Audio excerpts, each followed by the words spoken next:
Bon, alors je suis là, présenter le chapitre 4. Il s'agit du chapitre qui va parler de la sélection et des études de marché.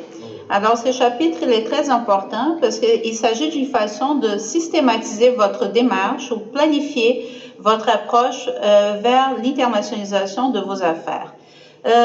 Évidemment, l'idée du chapitre, c'est de pouvoir maximiser vos succès tout en minimisant vos risques, en ayant en main la plus grande quantité d'informations utiles pour pouvoir prendre cette décision-là.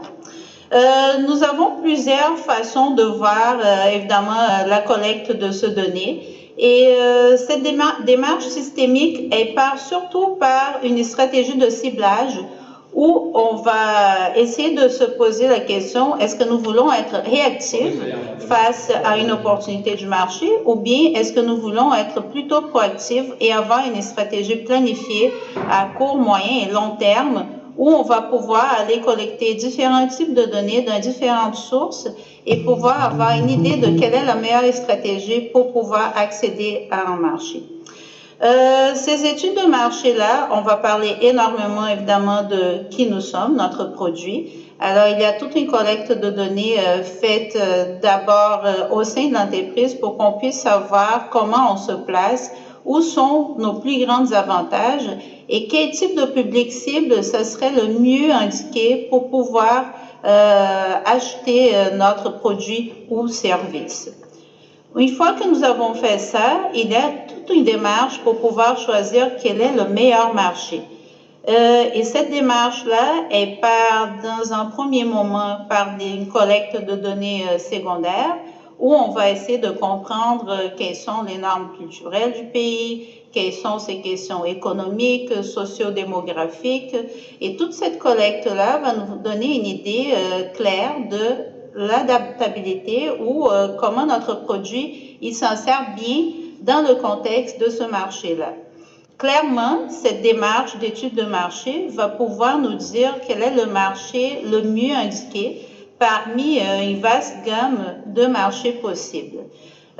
L'idée étant toujours de trouver le marché le plus simple, pas nécessairement le plus facile, mais le marché où la correspondance est la meilleure possible avec le produit que nous avons en ce moment, en essayant d'éviter une adaptation à ce produit parce que ça peut être assez coûteux et on veut dans un premier moment aller vers un volet avec notre produit pour pouvoir évidemment aller ramasser plus d'argent de la façon la plus sécuritaire possible de toute la démarche de ces collectes de données. Nous allons aussi voir dans ce chapitre des petits problèmes reliés à cette collecte de données, parce que là, je vous ai parlé de données secondaires, les données qu'on peut aller collecter en regardant un site Internet, en allant chercher des informations auprès, par exemple, des sites gouvernementaux, comme par exemple Stratégies ici au Canada, ou bien la CIA aux États-Unis.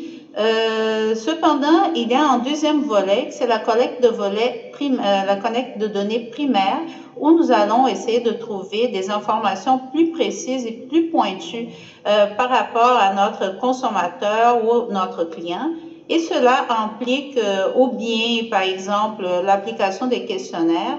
Et tout ça, il y a des problèmes reliés à la collecte de données, évidemment, où nous ne connaissons pas exactement comment ces personnes peuvent répondre à un questionnaire, comment ils voient les concepts qu'on veut chercher à identifier des réponses clés. Pour ça, nous allons voir un peu quelques techniques dans notre livre, évidemment.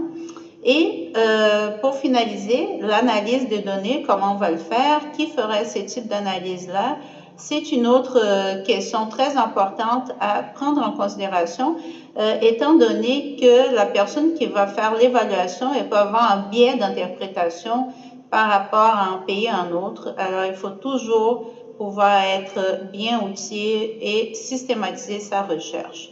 J'espère que vous allez bien comprendre ces chapitres. Je vous souhaite une très bonne lecture.